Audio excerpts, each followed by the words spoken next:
आप देख रहे हैं राष्ट्रीय हिंदी न्यूज।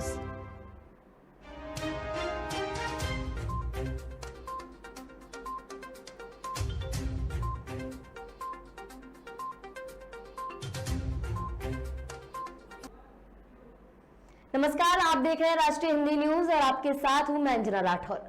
खबरें लगातार में आपका स्वागत है। राष्ट्रपति पद के लिए एनडीए की उम्मीदवार द्रौपदी मुर्मू गुरुवार को अपने गृह राज्य ओडिशा से दिल्ली पहुंची। राष्ट्रपति पद के लिए मुर्मू आज अपना नामांकन दाखिल करने वाली हैं। नामांकन दाखिल करने से पहले दिल्ली पहुंचकर उन्होंने प्रधानमंत्री मोदी, रक्षा मंत्री राजनाथ सिंह, अमित शाह और भारतीय जनता पार्टी के अध्यक्ष जेपी नड्डा से मुलाकात की। बता दें कि मुर्मू आज प्रधानमंत्री मोदी, रक्षा मंत्री राजनाथ सिंह और केंद्रीय गृह मंत्री अमित शाह समेत अन्य वरिष्ठ नेताओं की उपस्थिति में अपना नामांकन दाखिल करेंगी। नामांकन के दौरान ओडिशा की सत्ताधारी बीजू जनता दल के प्रतिनिधि के रूप में राज्य सरकार के 2 वरिष्ठ मंत्री मौजूद रहेंगे।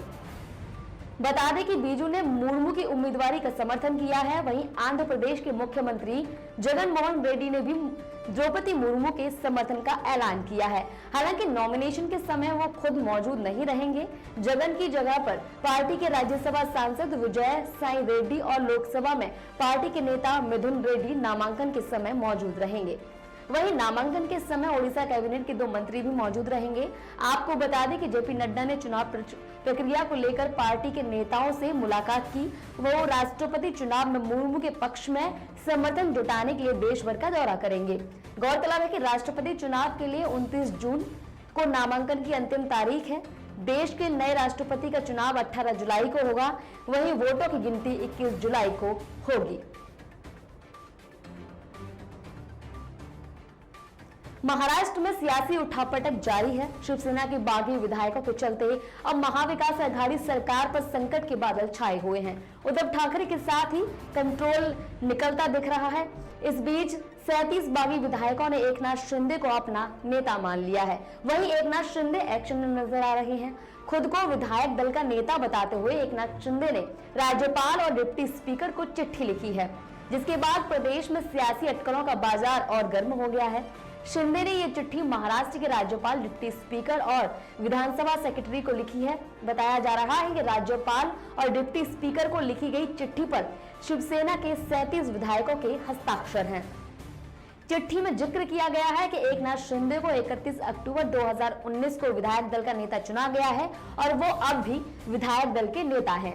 शिंदे गुट ने आम सहमति से सुनील प्रभु की जगह भरत गोगावले को अपना चीफ व्हिप नियुक्त किया है।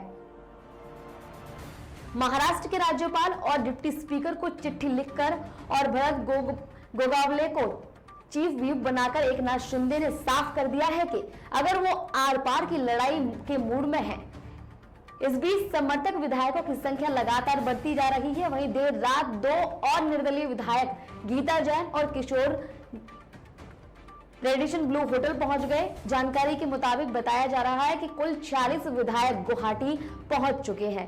46 विधायकों में से 37 शिवसेना के विधायक हैं, जबकि 9 निर्दलीय विधायक हैं।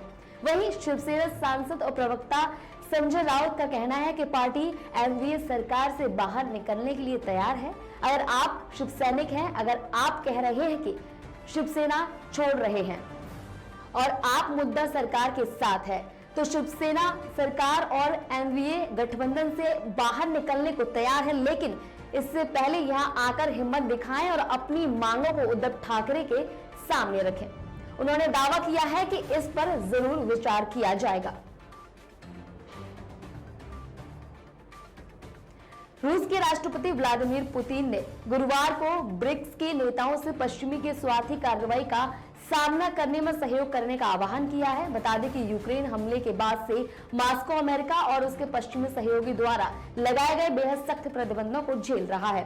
पुतिन ने ब्रिक्स नेताओं के वर्चुअल शिखर सम्मेलन में रूस पर पश्चिमी प्रतिबंधों का जिक्र करते हुए कहा, केवल ईमानदार और पारस्परिक रूप से लाभप्रद सहयोग के आधार पर हम इस संकट की स्थिति से बाहर निकलने के तरीकों की तलाश कर सकते हैं, जो कुछ राज्यों के गलत स्वार्थी कार्यों के कारण वैश्विक अर्थव्यवस्था में विकसित हुई है। उन्होंने ये भी कहा कि देश वित्तीय तंत्र का उपयोग करते हुए वास्तव में व्यापक आर्थिक नीति में अपनी गलतियों को पूरी दुनिया में पुनर्स्थापित करते हैं। हम आश्वस्त हैं कि अब ब्रिक्स देशों के नेतृत्व को अंतर सरकारी संबंधों की सही मायने में बहुध्रुवीय प्रणाली के गठन की दिशा में एकीकृत सकारात्मक मार्ग विकसित करने की आवश्यकता है। पुतिन ने कहा कि ब्रिक्स राष्ट्र एक स्वतंत्र नीति को आगे बढ़ाने के प्रयास में कई एशियाई, अफ्रीका और लैटिन अमेरिकी राज्यों के समर्थन पर भरोसा कर सकते हैं। पश्चिमी प्रतिबंधों ने पुतिन को नए बाजारों की तलाश करने और अफ्रीका और एशिया के देशों के साथ संबंधों को मजबूत करने के लिए प्रेरित किया है।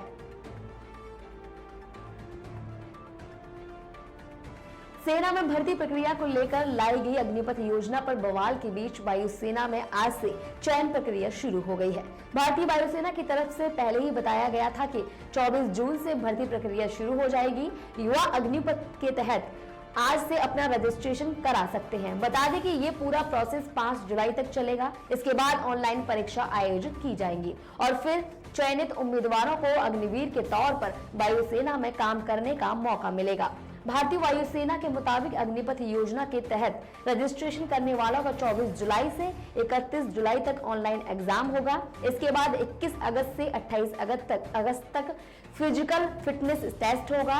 29 अगस्त से 8 नवंबर तक मेडिकल एग्जामिनेशन होगा। जो भी उम्मीदवार इन सभी परीक्षाओं को पास करते हैं उनके नाम की लिस्ट 1 दिसंबर 2022 को जारी कर दी जाएगी। साथ ही 30 दिसंबर से उनकी ट्रेनिंग भी शुरू हो जाएगी।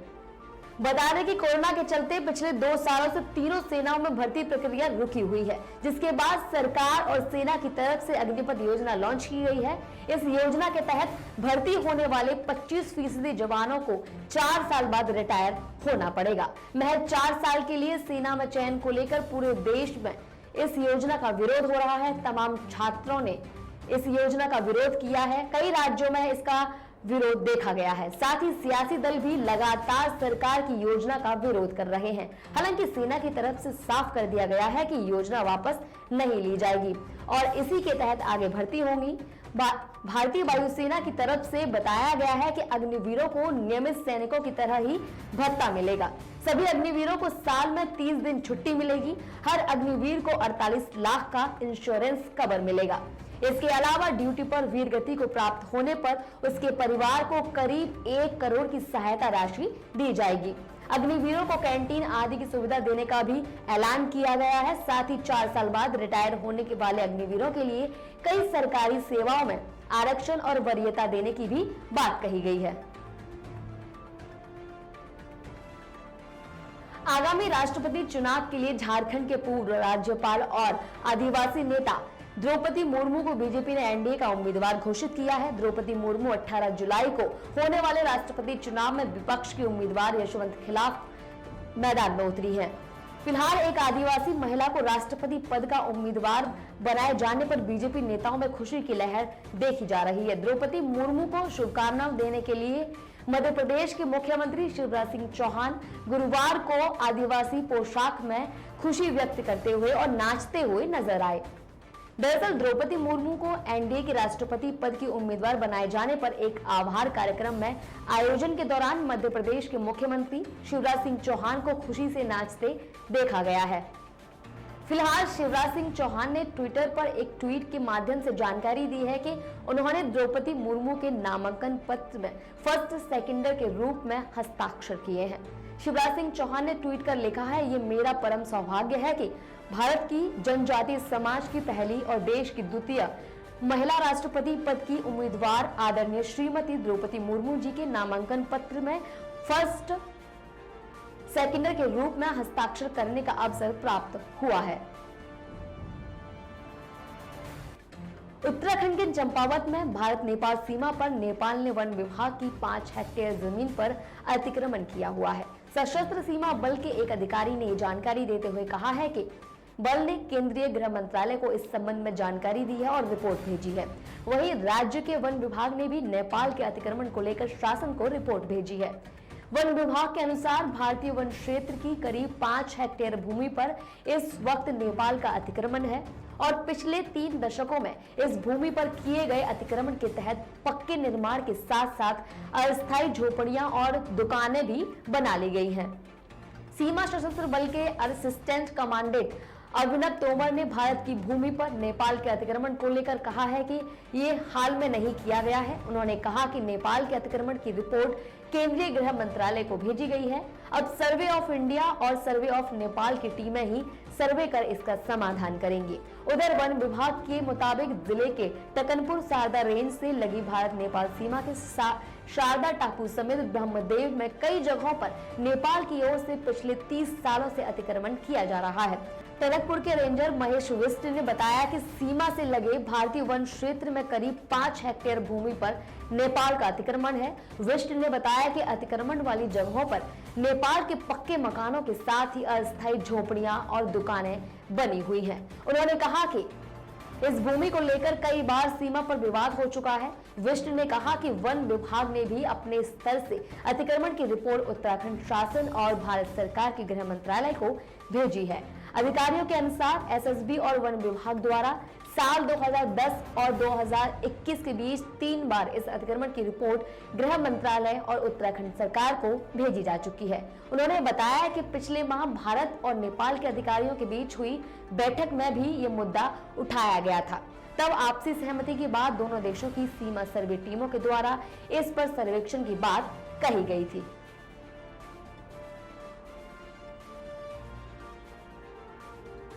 देश के पूर्वोत्तर राज्यों में बीते कुछ दिनों से लगातार हो रही बारिश के कारण काफी मुश्किल हालात पैदा हो गए हैं। असम, सिक्किम समेत कई राज्यों में बीते सप्ताह जहां एक और भूस्खलन की घटनाएं देखने को मिल रही हैं, वहीं असम के ज्यादातर इलाके नदियों का जलस्तर बढ़ने के कारण जलमग्न हो गए हैं।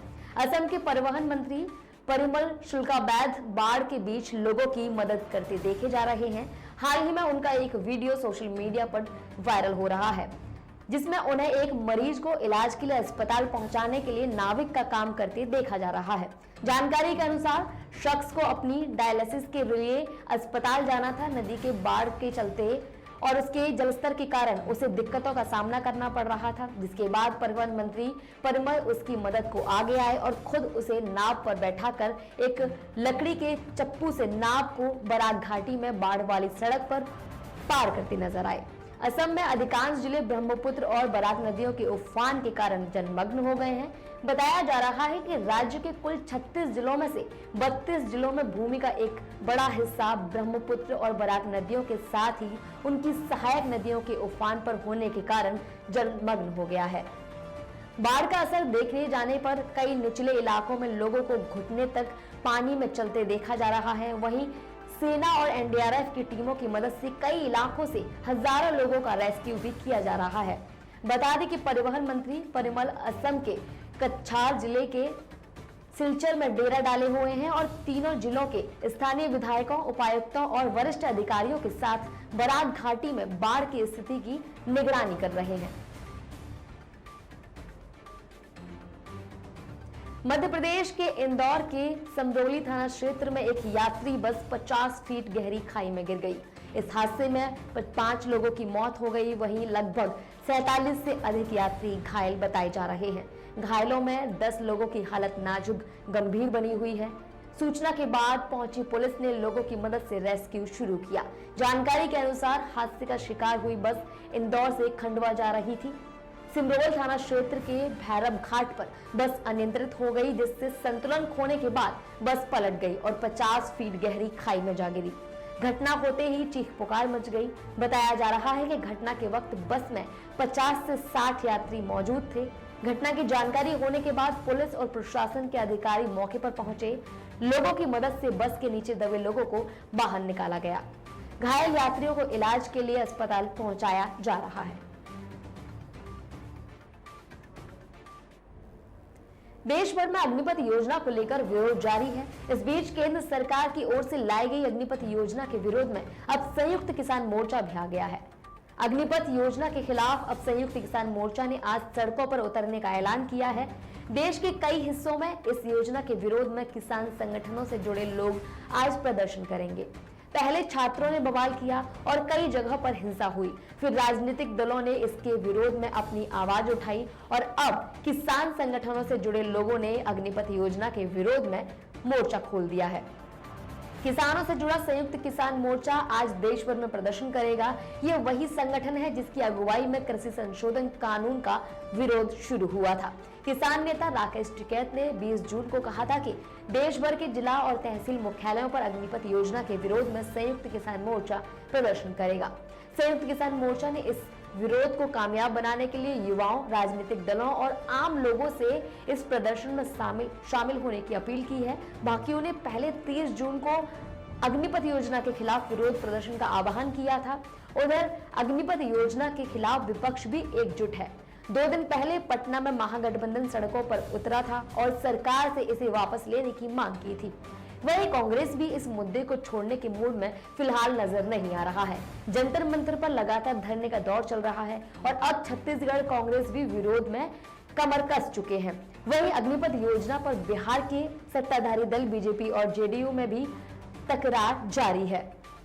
बिहार के ऊर्जा मंत्री विजेंद्र यादव ने अग्निपथ योजना को लेकर जेडीयू के स्टैंड पर कहा, हमारा और बीजेपी के साथ गठबंधन है, हम गुलामी में नहीं हैं। बता दें कि अग्निपथ योजना को लेकर पिछले कुछ दिन पहले भारी संख्या में छात्र विरोध प्रदर्शन किया था।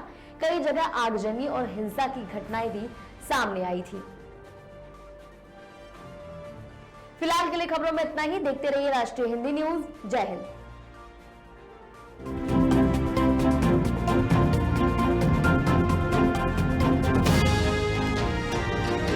आप देख रहे हैं राष्ट्रीय हिंदी न्यूज।